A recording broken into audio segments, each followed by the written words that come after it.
ओम शांति।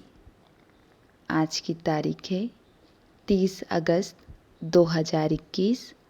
आज बाबा की साकार मुरली है। आज बाबा ने कहा, मीठे बच्चे, तुम्हें अभी रूहानी कारोबार करनी है। रूह समझकर हर कर्म करने से आत्मा निर्विकारी बनती जाती है। प्रश्न है, स्वर्ग का वर्षा लेने और स्वर्ग में ऊंच पद पाने का आधार क्या है? उत्तर है, ब्रह्मा कुमार कुमारी बने तो स्वर्ग का वर्षा मिल जाएगा, परंतु ऊंच पद का आधार है पढ़ाई।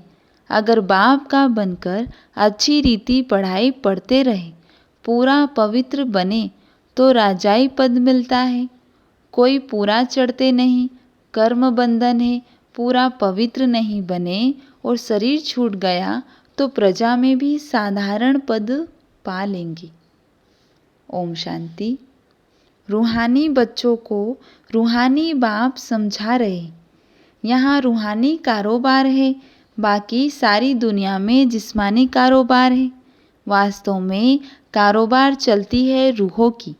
आत्मा ही इस शरीर द्वारा पढ़ती है, चलती है, विकर्म करती है। इसीलिए पतित आत्मा, पाप आत्मा कहा जाता है। आत्मा ही सब कुछ करती है। इस समय सब मनुष्य देह अभिमानी है।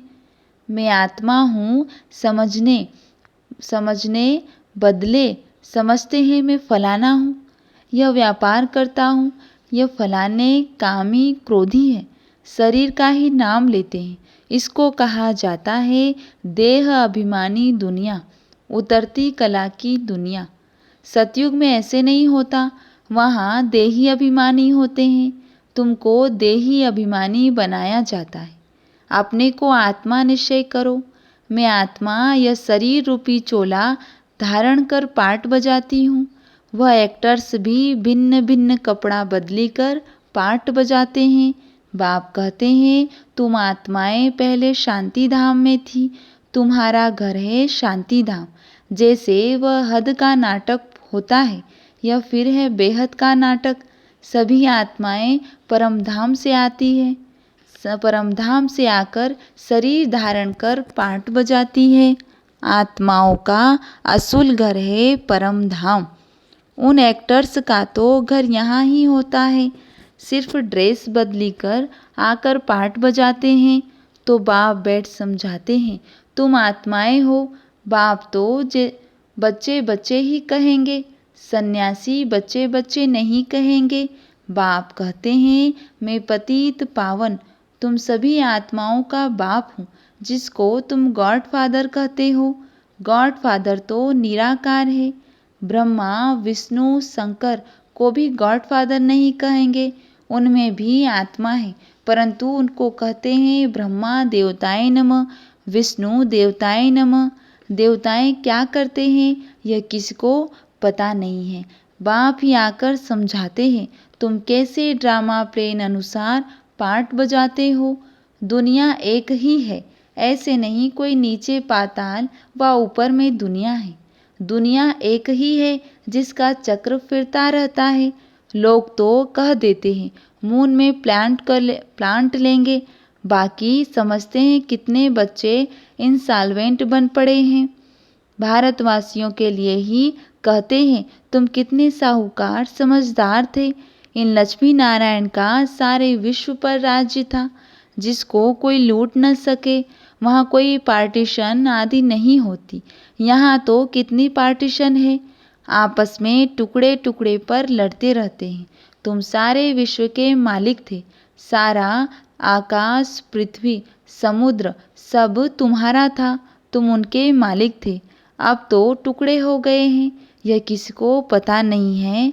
भारत ही विश्व का मालिक था।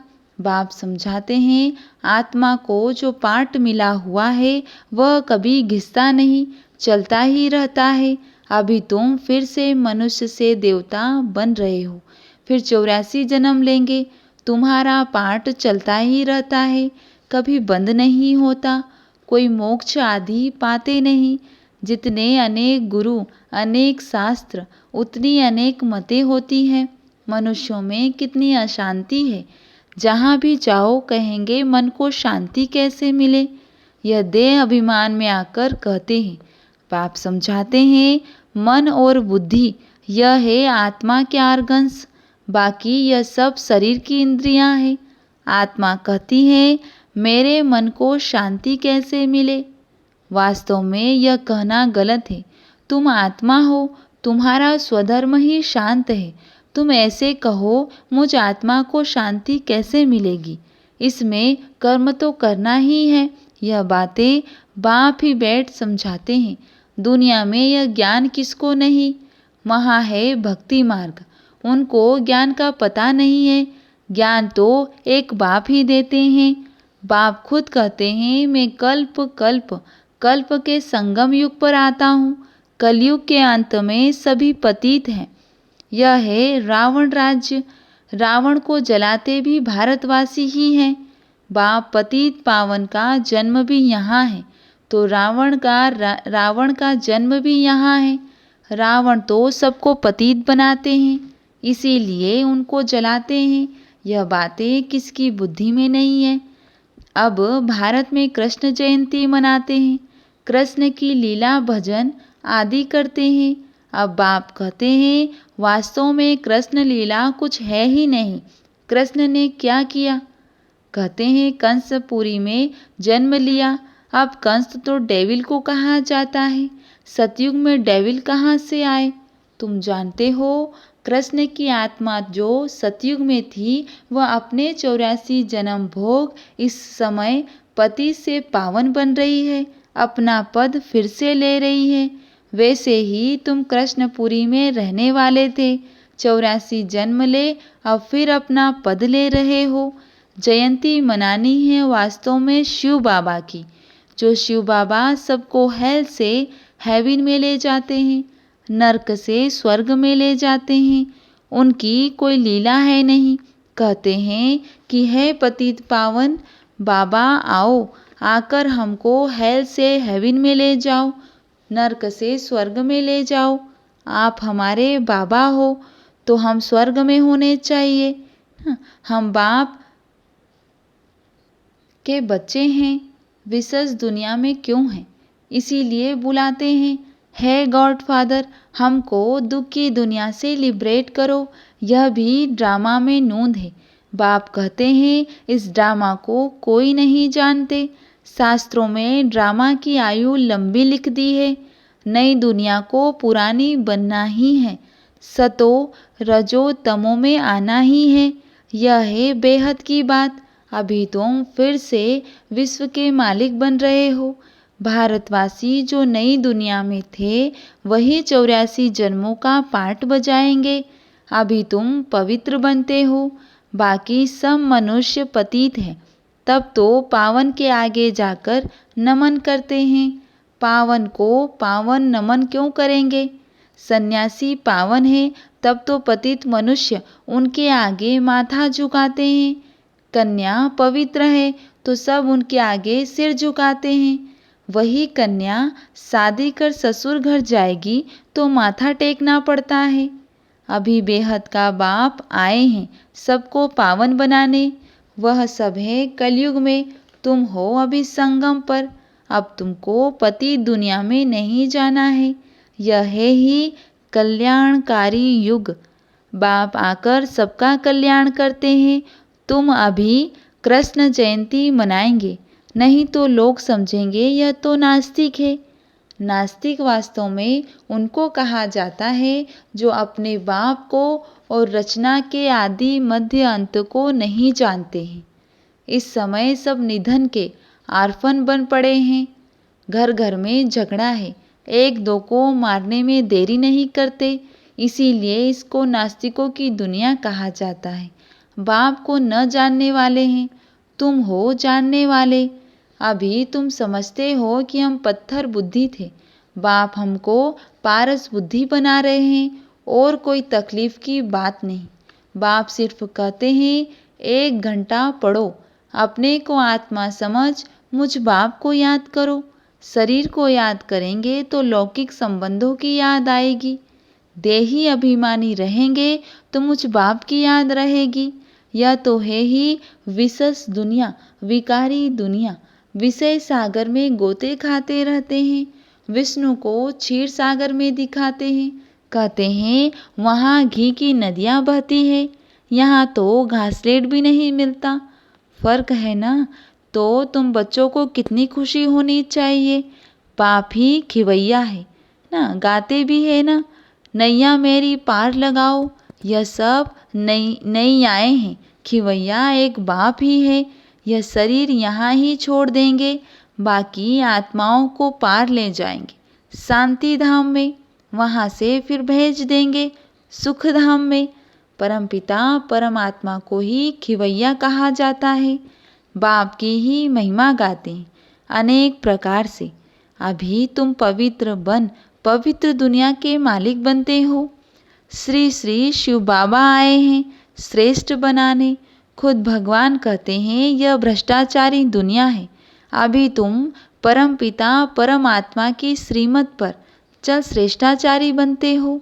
कितनी यह गुप्त रमणीक बातें हैं जो तुम बच्चों को ही समझ में आती है, औरों को समझ में आएगी ही नहीं।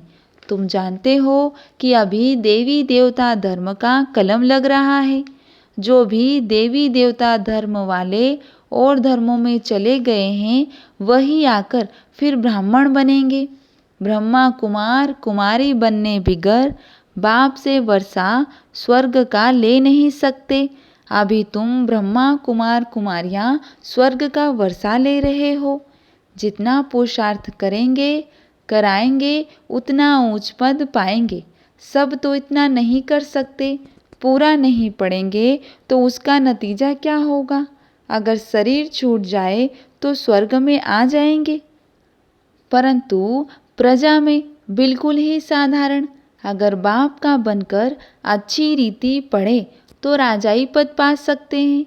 नहीं पढ़ते हैं तो समझेंगे उनकी तकदीर में नहीं है।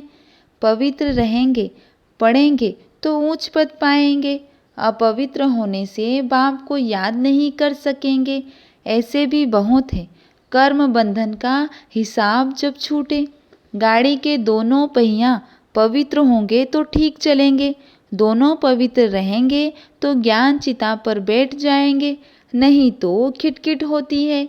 कई बच्चे कहते हैं कि बाबा हम तो जानते हैं श्री कृष्ण सतयुग का पहला प्रिंस है, तो क्यों नहीं कुछ मनाएं। अच्छा हम कृष्ण की आत्मा को बुला भी सकते हैं। आकर खेल पाल करेंगी, रास करेंगी और क्या करेंगी। गोप गोपियाँ तो यहाँ ही होते हैं। वहाँ तो प्रिंस प्रिंसेस आपस में मिलते हैं तो रास करते हैं, सोने की मुरली बजाते हैं। यह सब खेल पाल तुम पिछाड़ी में देखेंगे। यह सब पाठ चलेंगे। शुरू में दिखाया गया, फिर तुम पुरुषार्थ में लग गए हो। अब फिर पिछाड़ी में साक्षात्कार होना शुरू होगा। कौन कौन किस पद को पाएंगे यह तुम जानते हो। बाप बेट यह सब राज समझाते हैं। तुमसे पूछते हैं वेदों शास्त्रों को मानते हो। बोलो हाँ, हम क्यों नहीं मानते हैं। यह सब भक्ति मार्ग की सामग्री है, इनमें कोई ज्ञान नहीं है। ज्ञान देने वाला तो एक है। ज्ञान मिलता है तो भक्ति आपे ही छूट जाती है। तुम मंदिर में भी जाएंगे तो बुद्धि में रहेगा कि यह लक्ष्मी नारायण फिर अब नई दुनिया में राज्य करेंगे। बाप बच्चों को समझाते हैं दोनों तरफ तोड़ निभाना है। गृहस्थ व्यवहार में रहते पवित्र बनना है। श्रीमत कहती है पूरे पवित्र बनो, पूरा वैष्णव बनो और विष्णुपुरी का राज्य लो। अच्छा मीठे मीठे सिखिल दे बच्चों प्रति माता पिता बाप दादा का याद प्यार और गुड मॉर्निंग। रूहानी बाप की रूहानी बच्चों को नमस्ते। और हम रूहानी बच्चों की रूहानी बाप दादा को याद प्यार और गुड मॉर्निंग नमस्ते।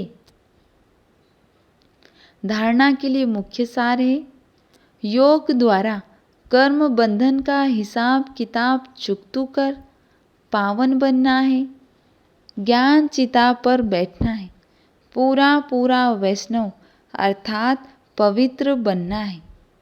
अपने शांत स्वरूप में स्थित रहना है। सबको शांति धाम की याद दिलानी है। कभी भी अशांत नहीं होना है। आज बाबा ने वरदान दिया है, नॉलेज द्वारा रावण के बहु रूपों को जानकर उसकी अट्रैक्शन से मुक्त रहने वाले हिम्मतवान भव। जो बच्चे नॉलेज द्वारा रावण के बहु रूपों को अच्छी तरह से जान गए हैं, उनके आगे वह नज़दीक भी नहीं आ सकता। चाहे सोने का चाहे हीरे का रूप धारण करे, लेकिन उसकी अट्रैक्शन में नहीं आएंगे। ऐसी सच्ची सीताएं बन लकीर के अंदर रहने का लक्ष्य रख हिम्मतवान बनो। फिर यह रावण की बहु सेना वार करने के बजाय आपकी सहयोगी बन जाएगी। प्रकृति के 5 तत्व और 5 विकार ट्रांसफर होकर आपकी सेवा के लिए आएंगे। आज स्लोगन है, सेवाओं में सफलता प्राप्त करना है तो निर्माण चित्त की विशेषता को धारण करो। अच्छा, ओम शांति।